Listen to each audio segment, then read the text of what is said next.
Hi, everyone. My name is Dustin Miles with Momentum Multifamily. Super excited to have Shawn Griffith here today. I've known him for a little bit and get to see him. We're both, in DFW, so get to see him around town, which is great. Anyways, I'll let Shawn kind of introduce himself, and excited to have you here.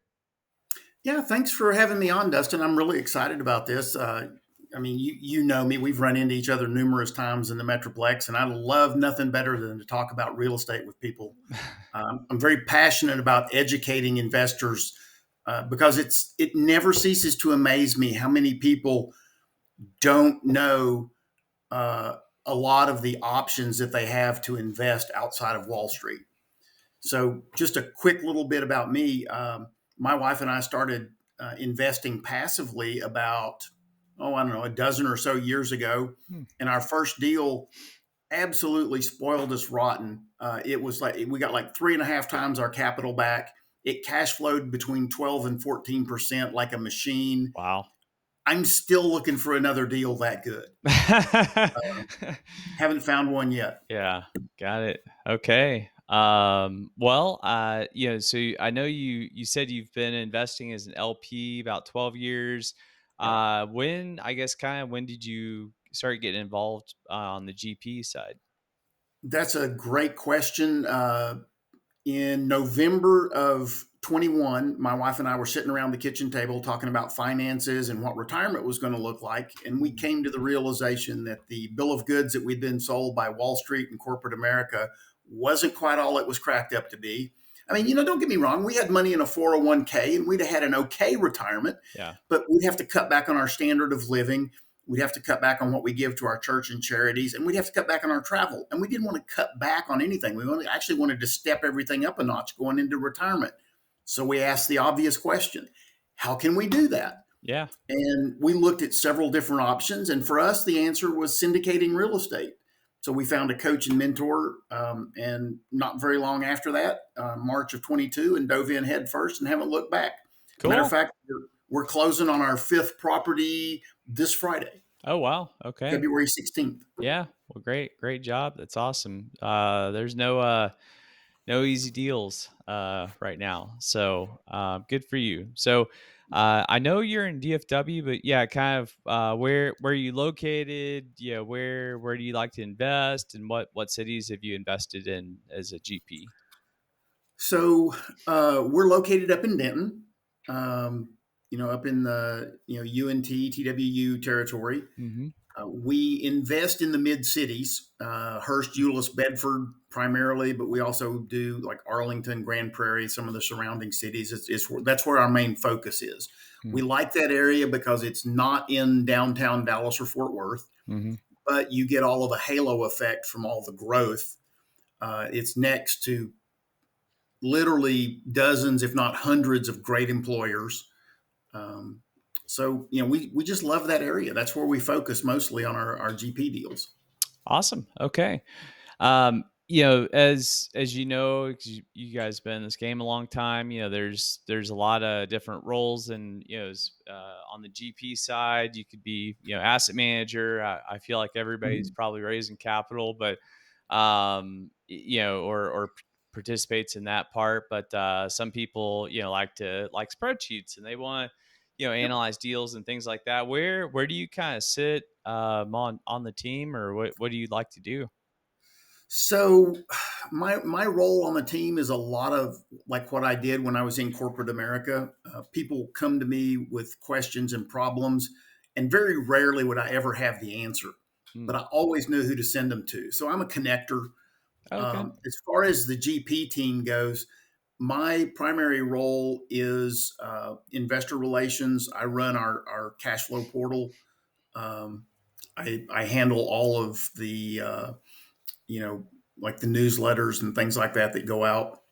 I also analyze properties.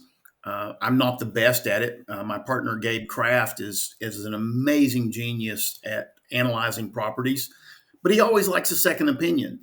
And Yeah. on a rare occasion, I'll ask him a question, and he'll go, "Oh yeah, that's not right." So it's I I've always been a generalist. all Yeah. throughout my career, even in the Navy. I mean, even Hmm. though I had specific jobs, you had to learn the operation of the entire ship. So Yeah. I just learned to be a generalist, and I do that. I'm my training from school is I'm a math and computer scientist, Oh, and and I remember somebody asking me when I was at Texas Instruments, why is a math major in this job? And I'm going, well, I'm doing what math majors do. I solve problems, and that's fair. you know problem solving is a skill that you need all over, especially in real estate. For somebody, if one of your listeners hasn't been through a real estate deal on the commercial side, you'll learn when you do it the first time. Yeah. Yeah, for sure.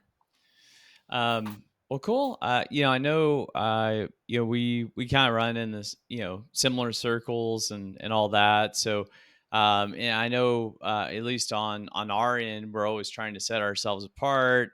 We, host events and doing shows like this. So Mhm. anything that you guys and maybe it's on the investor relations side or but anything that you guys kind of do to set yourselves apart. Whether it's between different syndicators or set yourselves apart from the options on Wall Street. Well, so one of the things that you said earlier, and you used language that I resonate with. You referred to the investor as either investor or limited partner or Mm. LP. I really dislike the term passive investor. And for me, income can be passive, but you as an investor should never be passive. Mm. There is homework you need to do before you write me $100,000 check and go, yeah, go make me some money with this.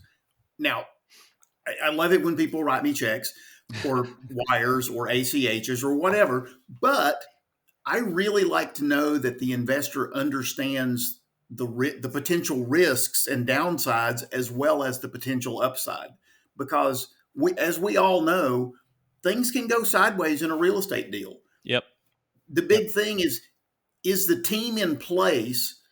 Anybody can run a deal when things are going well. Oh yeah.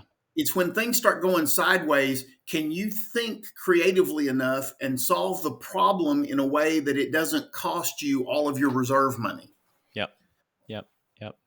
So a couple of the things that I really like to try to do that set us apart is, I talk about risk with my investors. Mm. I like to make sure they understand that while we do everything possible to reduce the risk, you can't eliminate it. If you expect to get a return on your money more than what you're getting sitting in the bank, there will be some level of risk involved. Yep. And depending on the investment, depending on the team, you know, I also invest in oil and gas, and some people go, oh, why would you ever do that? That's risky. Depends on the operator, depends on the play. I've got some guys I invest with that do what I kind of refer to as the multifamily rehab approach to oil and gas. They Hmm. buy existing wells and they rehab them, and then they drill some more wells next to them, and voila, you've got increased NOI. And is it riskier than multifamily? Yeah, but it's within my risk tolerance. Yep. Now, is that a fit for everybody? No. Anyway, we're off topic. No, it's good. Well, cool. Yeah. So, I know you'd mentioned you guys like the mid cities and then Mhm. Arlington and Grand Prairie. I love the mid cities. Probably, one of the best. I don't know. I think in DFW, one of the best places. But, anyways, what do you look for in a deal? Obviously, there's a lot of supply. In those pockets and all that. What are you guys typically looking for in a deal? So, the ideal properties, 200 plus units, 1986 and newer. Um, we like it in a good area with good schools, which is why we love HEB. Um, we like the median household income to be greater than 50K. 60K is better. We'll Mm. go down to 50K. growing jobs, growing population, all the usual things that you look for. Um, and I look for those in my passive investments as well, because my wife and I still invest as limited partners with a few people. Mm. And as a matter of fact, she has a pot of money for one certain investor that I'm not allowed to touch because that's for his next deal. And she'll invest with him before she'll invest with me. Oh, wow. Okay. Got it. So I'm going like, well, and he only half jokingly calls her his favorite investor. Gotcha. Okay, cool. And you said 1986 or newer. Why 86? I think that's what you said. Yeah, I did. Okay. And so there's kind of some like middle ground in there for the early 80s properties where you get some of that bleed over from the 70s from the construction issues. Got it. Once you get to 86, you're pretty much guaranteed to be beyond that. Now, to be totally transparent, I don't think we've bought anything older or newer than 1971. Okay. That doesn't mean we won't look at older properties. That's kind of the ideal property. Yeah, got it. Okay. Is the and we don't have to get into this, but I'm just kind of curious. So the 86, is that more on the electrical or the plumbing side, or something else different? It's both of those. Okay. I mean, obviously the big deal with older properties is the aluminum wiring, Hmm. because that was very prevalent in the 60s and early 70s. Yep. Uh, Yep. the Pacific stab lock breakers, Hmm. um, Yep. cast iron plumbing and underground. I, I've actually seen. I don't remember if it was Stablock or Federal Pacific, but I saw that on a yeah on. I don't think I'd ever seen, or not too often had seen it on 80s property. I saw that pretty recently. I was a little shocked. I was like, huh, okay. So yeah, to Well, and kind of to your point. So and pretty much as soon as your insurance guy or your lender sees that, you'll have to, spend a grand or so per unit to mitigate those. yep. Yep, yep. Yeah, that's gets interesting for sure. Well, cool. On the investor relations side, I'm sure you guys get interesting questions uh from LPs and things like that. So just whenever we kind of get asked the question, especially I would say from some newer investors, they'll say, what should I be asking you about this deal? And so I'm just kind of curious. I'll kind of ask you the same thing. What do you have? What should LPs be asking you about the deal, or just some interesting things that you've been asked before? Oh, gee, yeah, there's always something. One of the questions that if I've got somebody newer that I'm coaching them through the deal, I always tell them, I said, one of the questions that you can ask a general partner team to see if they are on the ball or not is, have you stress tested this deal? And if they say yes, then have them explain it to you how they stress tested it. Hmm. Because if they can't answer that question, run, don't walk. Yeah. Yeah. Yep. I Good. mean, Good point. Yep.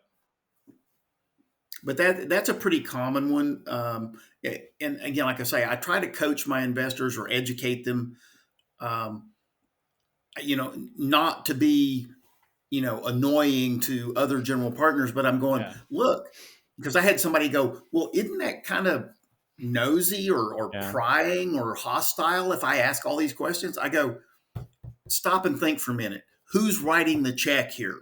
Yep. You're writing the check. I Yep. said, you know, and the other thing I like to tell investors is, yeah, I would love for you to invest all your money with me and nobody else. But really, that's not fair to you, because you don't want to invest all your money with one sponsor team, no matter how good they are. Yep.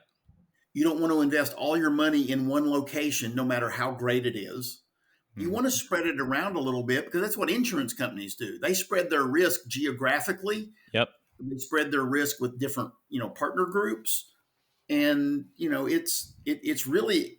again, it goes back to that, understanding the investor's appetite for risk and what can they tolerate. Yep. Yep. Absolutely. Just kind of curious. I know there's some things that we're going through the K1 scramble or K1 thing with our CPA. That's definitely not on my list of top things I like.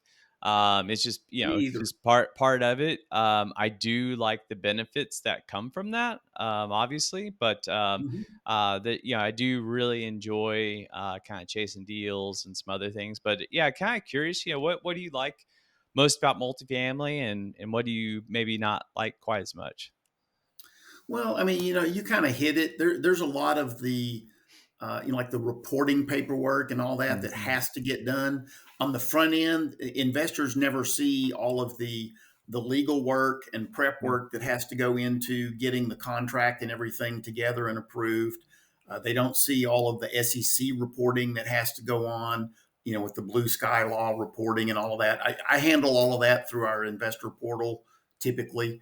Um, because I can download a report of all the investors and where they're from and when they invested, and I give that to our legal team or our CPA when it's time, which is one of the reasons I like the portal that we use. Is Hmm. it collects all that data for me, Yeah. which makes my job easier. It's still a pain in the butt because you've got to go and not only do you have to give the list of investors and what they invested, you've got to get the year end books to the CPA so they can close everything out. You know, if you had a change of management company during the year, they're going to want to see both sets of books. So there's a lot of I's to dot and T's to cross. And I'm like you. I like the more fun stuff. Finding deals, raising money, and I like to close the deals. I don't mind operations too much because especially if you've got a property that's just humming along. My first property is down in Cleburne, which is just south of Fort Mhm. Worth. We just did a distribution last week. Oh, great. Um, Yeah. and it's now I scaled it back a little bit because we've got some spring maintenance and things that we need to do, Hmm. and I want to make sure I've got reserves for that. I Anyway. Yeah, got it. Yeah, it's there's definitely some I know about this time of the month we're getting hit up by all of our lenders. Hey, we need that monthly report and all that good stuff. Yep. So it can be a little monotonous, but kind of switching gears a little bit. I know I think we had correspond a little bit on LinkedIn about this, but do you have any favorite books, podcasts you like to share? And then, kind of curious if you have any books that you've read or you've listened to more than once, and because that to me that's kind of an indication of if you read it more than once, you probably really really liked it, Yep. unless you're just a voracious reader, and maybe you are. So. I used to read a lot more when I was younger, but I focused a lot more on like science fiction and more of the Mhm. the fun stuff. But for development reading, I do a lot of reading. Most of my development reading happens when I'm driving because I use Mm. Audible. Yeah. Yep. Um, I've got several books that I've listened to multiple times. One of them is Never Split the Difference by Chris Voss. Mm. I don't know how many times I've listened to that now. Um, it's probably up around a dozen or so. Oh, wow. Wow. Okay. Um, there's another book by Robert Cialdini called Influence. Mm. Yep. It's on the psychology of influence, and I'm probably on my fourth or fifth listening of that one, Wow. and it's kind of long. Okay. Every time I listen to it, I pick up new tips that I didn't hear the first time. Oh, cool. Okay. Ed Milet's, uh, one more is a good one, and I'm reading. I actually have a physical copy of The Go Giver. Oh, Um, yeah. Yeah. It's funny because after because I remember you mentioned him, Bob Berg, And Yep. so then I was like, oh, anyways, I added him on LinkedIn and he messaged me. And so super, super nice guy. So He is an amazing individual. yeah. I have not met him in person yet. Yeah. Yeah, I haven't either. I don't remember where he lives, but, that's cool. Okay. Yeah, there you must really like those few books to read them or listen to them that many times. That's cool. Well, Uh, I keep listening to him because every time I do, I learn something new, and yeah. I'll probably stop listening to him once I go, okay, yeah, yeah, got it, yeah, yeah, got it. But sometimes it takes a while for everything to sink in, especially for some of those books that are very information dense. Yep. Yeah, yeah, for sure. I think I mentioned this on the post. I'm most of the way through this Adam Grant book. I like all of his books. He gives a lot of data and kind of weaves a story, around that data. And so Mhm. I like that quite a bit. But um And then I've got one other book that I'm actually in the process of writing. oh wow. It's on real estate investing and how to use that to support your travel habit. Oh, there you go. That's cool. I've awesome. Well, kind of curious. You've been in multifamily a long time. You've probably seen a lot of stuff. Where do we're towards the beginning of the year. A lot of people, setting goals for this year. Some people do 2, 3, 5 year goals out. Mhm. So, just kind of curious. Where you kind of see yourself, maybe towards the end of this year or after 5 years, however you want to frame that. Yeah, so we have we review our goals at the beginning of the year and kind of see how did we do against last year. We plan out the more specific things for this year, and then we also look at longer term. Is where do we want to be, and our primary measure for all of that is net worth. Is Mm, we want to grow our net worth a certain rate. So in the next 5 years, we're looking to double our net worth. mm, Um, and if things sell like we think they're going to around 26 or so, we'll probably hit that pretty easily. awesome. Um, but from for this year, we're looking to increase our properties by between 3 and 5 properties. Mm, The one that we're closing on Friday would be number one. Honestly, that's probably really aggressive for this year. Um, but if you don't aim high, yeah. If you know, you hit three instead of five, it's you oh know well, pretty good year. Yeah. So that'd be a great year. yeah, yeah, well, good. And just you were an LP and you kind of moved over to GP. I'm sure you get this question all the time. How do you move to GP? What does that look like? What can you do? And at least we get that question a lot. It's like how everyone wants to kind of be kind of in that GP Yep. seat. And do you have any advice for someone looking to be a GP and maybe what that path could potentially look like? Yeah. And yes, you're right. I do get that question a lot. What I usually tell people, and again, some of this kind of depends sometimes on how well I know them or not. But I'll usually tell them, I say, hey, look, the first thing you should do is go talk to your psychiatrist. And if he tells you you're crazy, then that's a great start. Um, you know, but seriously though, Yeah. you know, taking on the role of a GP is a job, Hmm. and you need to understand the functions of that job. And just like any job at corporate, it could be multifaceted. And you need to understand, like we were talking earlier about some of the roles. Are you going to be an asset manager? Are you going to be a capital raiser? Are you going to be investor Hmm. relations? Are you going to be asset, whatever it's going to be. You need to figure out what that is. And before you even jump in.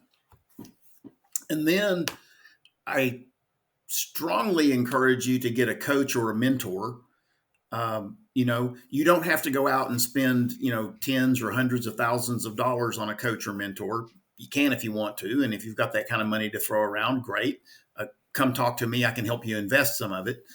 Um, but, or talk to Dustin, Yeah. he can help you invest some of it too. But the thing of it is, there's a lot of free information out there. Educate yourself.